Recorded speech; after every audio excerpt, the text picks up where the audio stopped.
is a casino. We don't sing, we just hit them off with C-notes. And you can bet it all. I'ma be the last one standing tall. Joey Merlino. What's up, KG? Life is a casino. We don't sing, we just hit them off Tell us with about C-notes. And you can bet it all. I'ma be the last one standing tall. Joey Merlino. With Joey Merlino. All right, we're back here, Podcast Junkie Studio, Boca Raton, Florida. First ever podcast, Diamond Recovery Group. I got my main man here, Jarrett Flash Gordon, joined us for the first podcast episode. How you doing, my friend? I'm doing well. How are you? I'm doing good. It's better to be here than Philly, I'll tell you that. I'm sure. Or Queens. Yeah. Freezing your balls off. Yeah, it's too much. Down here, the weather, the people, and the recovery. It's a big thing. Yeah, I mean, that's like Florida in a nutshell. Yeah. Is recovery and people from the Northeast. So It's the truth. yeah. And Just better weather. just better weather. So as we get into the podcast and we talk a little bit about recovery, you know, everybody's always known for some. Clearly, you're known for what you do inside the cage. I could be known for eating cheesesteaks in South Philly, but we all have a backstory, right or wrong. For sure. Yeah. So how did you start out with getting into recovery or trying to get sober like I did? So, I mean, I've been smoking pot, getting high since I was like 9 years old. Yeah. I started really young, and you know, I got older. I ventured into other drugs, but then I found opiates when I was 18, 19. You know, Vikes, Percocets, which turned into Oxy, which eventually turned to heroin. And you know, I was living in New York, so heroin was everywhere. Yeah. Just like Philly. Mm-hmm. I don't know if you were a heroin addict. No, I just did Perk 30s. Okay, so- I never graduated, thank God. Yeah, thank God. So, but I had MMA. Yeah. And I was like in and out, and when I was like 23, I was abstinent from drugs and alcohol for like a year and a half. I relapsed. Then I got sober again for like a year. I relapsed. And then finally, when I was 27, Christmas Eve, 2015, had my third, hopefully final overdose. And I woke up in the hospital on the 26th, dope sick. Sick as a dog. Naturally, I left, got high one more time because how could I not get high before going to detox? Of course. And I drank a fifth of vodka to get into detox. Yeah, just to Otherwise, check in to make sure they had a bed. They wouldn't take me, you know. Yeah. If, oh, you're just coming off opiates. It's not a medical emergency. So I went in, and yeah, so the 27th of December, 2015 is my sober date. Okay. I just made 10 years. God bless you. Thank you. And you just made 9. I just made 9 going on 10 right now. Congratulations. Thank you. Awesome. And yeah, so like at first I was like, I got to do this because I got MMA. And at the time I was 9-1 as a professional. My only loss was due to like a cut. So I knew I was good at fighting. Yeah. I got sober. 6 months later, I think I fought in Philly, actually in South Philly at Yeah. the 2300 2300 arena, yeah. knocked the guy out by a head kick in the first round. I won the CFFC title for the featherweight title. I fought on short notice a couple of weeks later. Exactly 13 months later, I got signed to UFC. I fought in the Borgata against a kid from PA, Bill Algio, Okay. who eventually got into UFC also. Dana came to watch me fight that night. I was on Dana White's Looking for a Fight show, and he signed me that night. I mean, So, like, I used MMA for my reason at the time, early on, to get sober. As I got older and my sobriety started evolving, I realized, like, there's more than just MMA. There's God, who, you know, I call Jesus my higher power. me too. And from, you know, sobriety, AA, I'm a big AA guy, fellowship guy. And then I realized, like, holy shit, like, I'm in the UFC, I'm sober. People started reaching out to me, like, oh, how did you do it? Not only how did you stop shooting dope, but how did you get into UFC? What the, you know, what's Yeah, the like, how secret? did this all happen? So, And that's what's like, it crazy. was a real, I realized, like, holy shit, I have a platform to inspire and help others and show people that there's a better way to live. So that's how this all came to be. Thank God I'm still in the UFC. It'll be 9 years in March that I've been in UFC. So it's been a long, real tough career, ups and downs. But yeah, without being sober, I would have none of it. And that's what I wanted to touch on because, like you just said, without being sober, 9-year career in the UFC does not happen. We know that's for sure. For sure. You know, my story was just a little different because I actually didn't smoke pot. I actually didn't drink at first. When I was 18 years old, the first thing I did was take a Percocet. That's insane. Which is crazy because you would think it led me. How old are you now? I'm 33 now. I got sober at 24. right. September 11th, 2016. That's why I'm going on 10 years now. But it was weird. Like, I was a late bloomer. All my friends were already drinking, smoking pot. Yeah. And it's crazy. And when you look That's at weird for sure. you just start there. How did you end up doing a perk? I went to Memories in down the shore. I don't know if you're familiar with the club, like in Atlantic City, like Murmur Mix. Yeah, of course. Memories Murmur. was in Margate, and I went there with a couple older kids, and like, you know, somebody had perks because they got their wisdom teeth out. A little peer pressure. They were just like, "You want to try one?" And I was like, it looked good. Like, everybody looked like they were having fun. So what I did was I put it in my hand. I was scared to death. I waited for everybody to do theirs, and when they turned around, I actually got it and threw it in the trash can. Oh, shit. And then I waited 30 minutes, and I looked at everybody having the best time of their life. Fuck. I went back to the fucking trash can, and this is in a nightclub, and it was sitting right there. No fucking way. And I took it, and I was off to the fucking races after that. How long did you run for? I ran from 18 years old to 24, and then in the midst of that, I went to 6 different rehabs, you know, and I did it every time in the beginning for someone else. I never did it for me. You know, I did it for my ex. I did it to my family, and then until I realized I wanted to surrender to this thing, that's when my life changed forever. All right. You know? Are you AA? AA. Okay. AA. And, you know, for me, not saying that the alcohol, the drugs was bigger. I just related to the AA program and the guys that were there in the fellowship, South What Philly happened group. to me, yeah. Same thing. I mean, I got sober in Queens in New York, so there it was like there was NA everywhere, obviously, but like I just fell into AA and I was like, oh, this kind of seems more my speed. NA was kind of just, you know, I guess a little crazy. Yeah. Sometimes. You mentioned Not that I can't relate because I shot coke, I shot heroin, I shot crack, I smoked crack, I've fucking done everything. He's an all-American. I fucking shot ketamine, Yeah. anything I could put in the fucking needle. Yeah. Ecstasy, MD, I would shoot it. Yeah. All sorts of shit. Fucking give me whatever the fuck you tell me it's gonna get high, I'll fucking shoot it. Yeah, you're going to do it. But for some reason, like, I think also, like, the first time I really was obliterated, I drank. Yeah. And I was kind of was like, holy shit, I love this. Yeah, the feeling. And the last time I used, the last day I used, I drank. So, like, at my core, I know alcohol really brought me here. Yeah. Because it showed me that there was a way to not have to feel. Yeah. You know, and to get, like, I mean, I remember the first time I really got drunk, I threw up everywhere. I was at my buddy's house. We were, like, super young. We were mixing shots. We were Room spinning. Yeah, it was terrible. Absolutely, I loved it though. Yeah. It was terrible, but I fucking loved it. And now, like, I don't know, AA just something about it now. Like, it's been 10 years. It's like has this nostalgic feeling. Like when I go into like a VFW room, Yeah. or like in a fucking dingy church basement, I'm like, yeah, This is where I belong. this is where I fucking belong. Exactly. The proudest moment for me was saying to myself that I was done and I was surrendering. And now the proudest moment for me is when somebody asks me, oh, how come you're not having a drink? I could turn around and I'm say, I'm sober and I ain't going on 10 years. Yeah. Like before I felt like, before recovery was this big, now everybody's talking about, people were embarrassed to say they were sober. Now I'm more proud of this than anything in my life. You know, that's just how I feel from it. It's crazy too, because like, you know, I got 9 years and I'm like, oh wow, 9 years is fucking. But when you hit the 10-year mark and you'll get there, God willing, you're like, yo, I'm a veteran. Yeah, like I'm a vet at It this. feels different. Yeah. It's like double digits. And like, I just went to a meeting the other day. It's called double digits. Okay. Like you can't speak there until you have double digits. Double digits. And I don't know, it just felt different this anniversary. I also have a daughter. She's God 1 bless year you. old. You know, I own my own home. My Yeah. wife, who has known me since fucking first grade.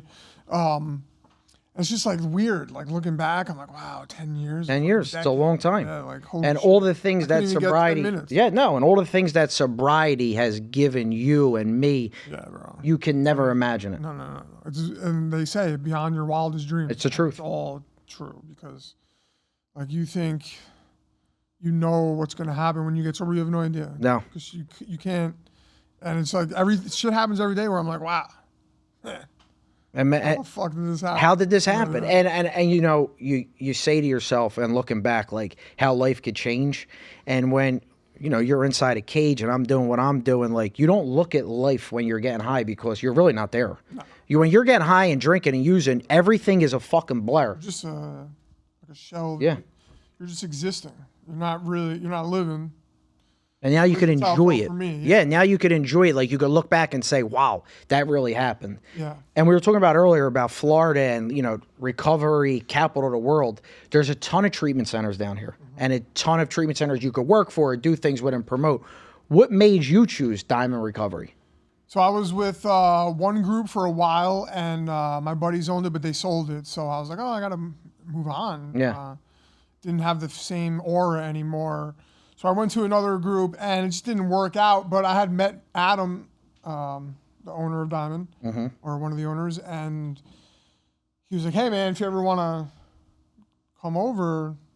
And I was like, so I called him, and it just was like perfect fit. Like, I think, you know, they work. I mean, look at everyone that's with Diamond. Yeah. You, me, Jerry, all the other athletes. And I think it's like no other treatment center has like that kind of angle. Yeah. And I think it's pretty special because it, you know, even if you're not like, oh, getting people into treatment, like so many people are seeing what people like us get to do every day because we're sober. Yeah. So I think just getting eyes on Diamond that way is really special. And it's all about, even if it's just giving someone a lending ear, like a voice, you know, some advice. That's all it is sometimes. Yeah. And those kind of things make the biggest impression. People will message me who I don't remember, and we'll be like, hey, man, I don't know if you remember, but I spoke to you 5 years ago. And you told, and I held on to that conversation, and I've been sober this whole time, and I just want to thank you. If it wasn't for you, yeah, it's crazy. I would not be sober. And I'm like, I don't even remember you. I know. And not because, you know, so many people reach out to me from all over the world. I get messages from all over Europe. Me too. Yeah, it's crazy. Russia, South America, Canada, all over the States, and it's like incredible. So I think Diamond, you know, is able to make the platform even bigger. So it's just, I think it's a special thing what Diamond has going on, and they're doing a great job. Yeah, me too. And from the facility, the owners, everybody that is involved in the group, it's different than most. 100%. And, you know, they give you a feeling of family. When I first sat down with everybody, I was like, oh, yeah, this is where I belong. Yeah. You know, they give you that feeling, like they encourage you, number one. They let you do exactly what you came to do. And it's just a feeling of that they really care.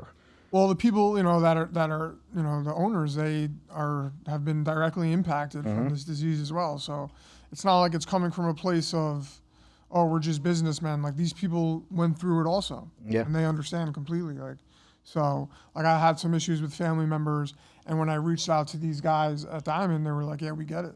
I understand. Like, whatever we can do, we're here.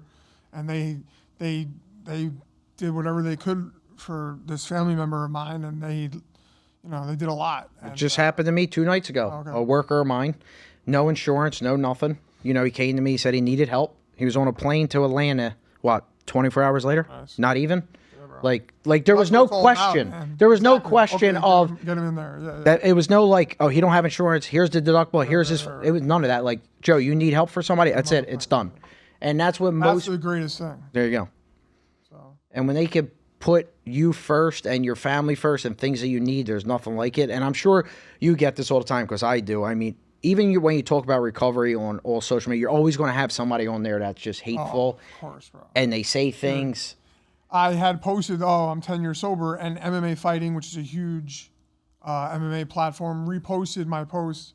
Congratulations to Jared Gordon on his 10-year sobriety. And in my caption, I wrote, 10 years sober today, thank you, God. Yeah. And the amount of shit that people, it wasn't God, there is no God, it was all you, give yourself a little credit. And it's like, the shit, like, it goes over your head because you can't make everybody happy. Ignorant and stupid.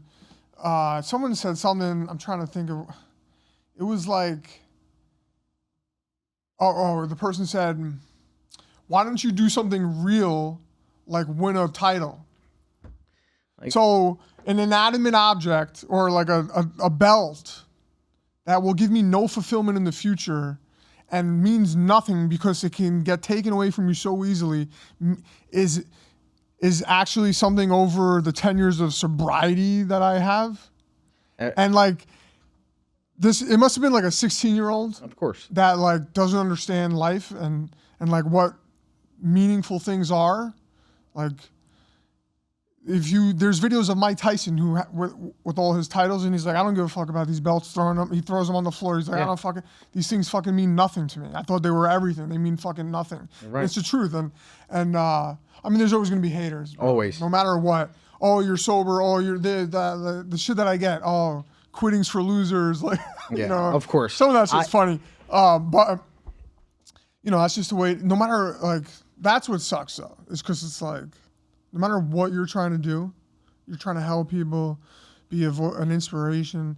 There's always haters, bro. Always. And that's okay because they make the world spin, bro. They make everything go around. Like me personally, with my recovery, and I think Jerry deals with this a little bit too, is alcohol and drugs. I'm sober from. I still gamble, so my comments more likely they just attack me because you're saying you're sober but you're still gambling. I get it, but I do my recovery what works for me. You do your recovery what works for you. Your life is not unmanageable, and if you're not like losing your house and shit like that, then I was more power. Let me tell you something. I had a major gambling addiction. Yeah, I have to call it because I fucking walk into a casino, I'll fucking win 20, 30K, or I'll fucking go lose 20, 30, and fucking be like, what the fuck? Yeah, of course. 10 minutes later, I'm down 10K, and it's like, and I'm like, wait a minute. I don't bet like a normal human. I'll go to the baccarat table. I'm playing every $1,000, you know, I'm doing it all. Fucking, I'm doubling down on blackjack, every fucking little thing I can do. And then I'm like, wait a minute. I fucked up.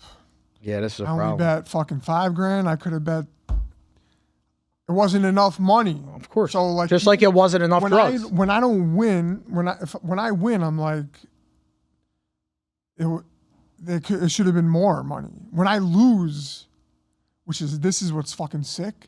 I almost felt better, bro. Yeah, because when I would lose, I'd be like, all right. It's fine. I can relax now. It's all done. It's gone. Yeah, but if I fucking win 5K, I'm like, that should have been 50. Yeah, I get it. What the fuck am I doing? Yeah. I knew I should have bet bigger. And then I fucking fuck my whole shit up. Yeah, of course. So I'm like, you know what?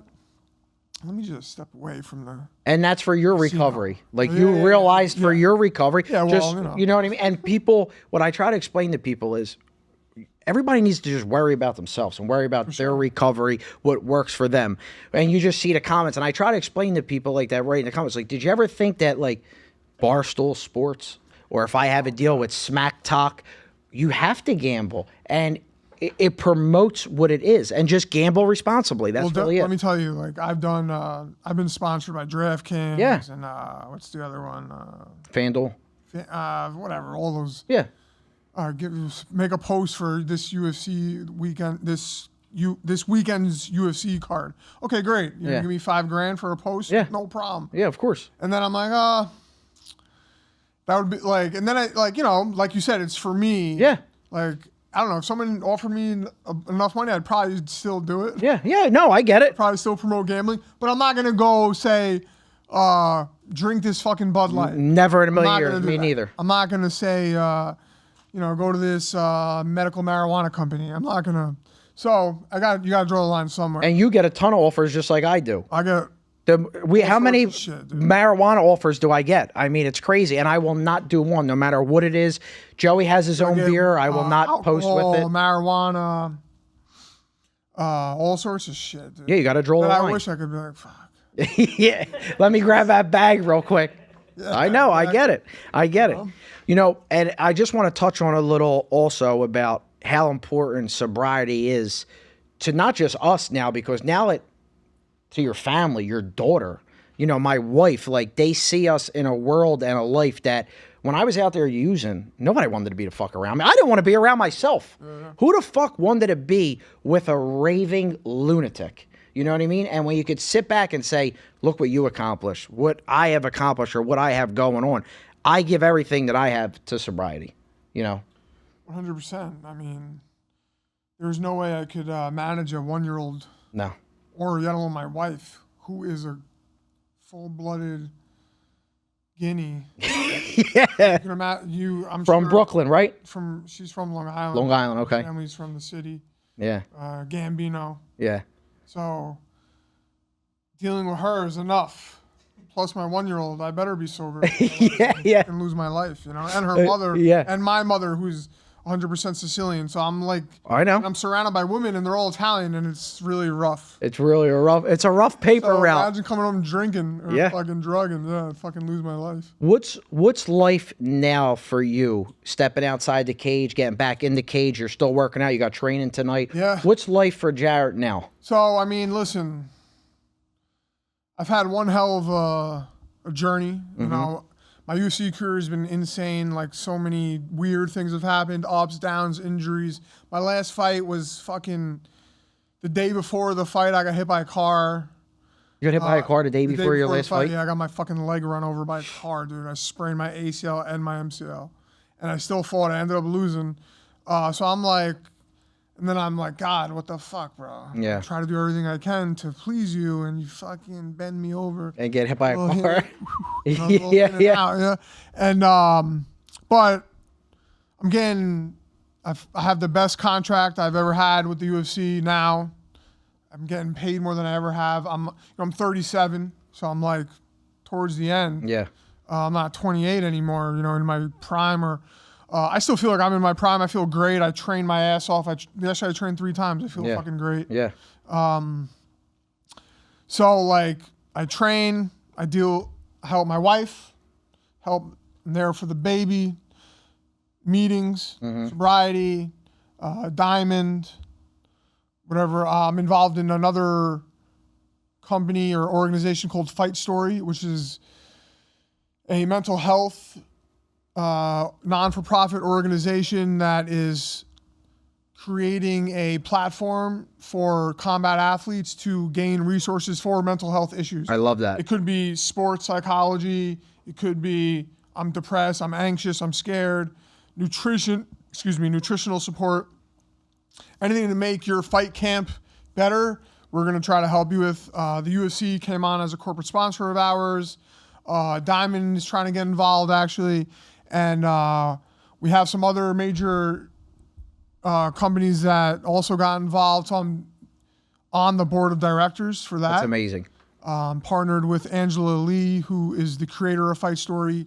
She was a ONE FC. Yeah, of course. She was a ONE FC champion. One of her brothers is a ONE FC champion, and her parents were both fighters as well. And they had a sister, Victoria, who was 18. She was 3-0. She was in ONE FC as well, and she tragically took her own life. Sorry to hear that. Angela retired from MMA and decided to devote her life to helping people not have to go down that road of suicide. Yeah. And she created Fight Story, and she was like, trying to figure it out. There's so much that we don't know about. Of course. Non-for-profit organizations. How do we get this going? Raise money, all this stuff. So she partnered with me. I helped her connect more with the UFC. Our other partner, Mike Bayer, who was like a major life coach. He wrote 2 best-selling books. He owns a treatment center in California called Cass Centers. And we're all on this board of directors. We got this other guy who worked for Karen Treatment Center. Okay. His name was Harry Kunan. He's on the board of directors with us. He's helping us as well. And basically, we're just building out this platform so people can literally sign on an app or on their computer and get help for mental health, whatever you need, mental health. So that's something else I'm doing. But yeah, so my life is filled with good things. Sometimes annoying things. But yeah, right now, I'm getting back in the gym, trying to fight in March or April. I'm trying to get on the Miami card. Would love that. So hopefully And, that's the case. you know, one of the biggest sayings is you have to give it away. And to the newcomer that's coming around and people that are out there watching that are still struggling from any type of addiction, mental health, you have two guys right here that are on social media all the time. You could reach out. Diamond Recovery, we have the phone number posted right there. You could call anytime. Someone's always going to answer, and someone's always going to listen. Just want to talk. That's it. I'll talk to you. I don't care about what. I know. I'm always Want answering. someone to listen to or get some advice from. That's what we're doing. And I feel like Dana White also is very familiar with a lot of this, and he knows his fighters. Like, for sure. Yeah. And I feel like from the outsider looking on, I never met the man, but I would like to meet him. I feel like he really cares, and especially something like this. He definitely has a soft spot for certain stories and things, and he's helped a lot of people. I mean, he signed me that night at the Borgata in AC. I thought it was great.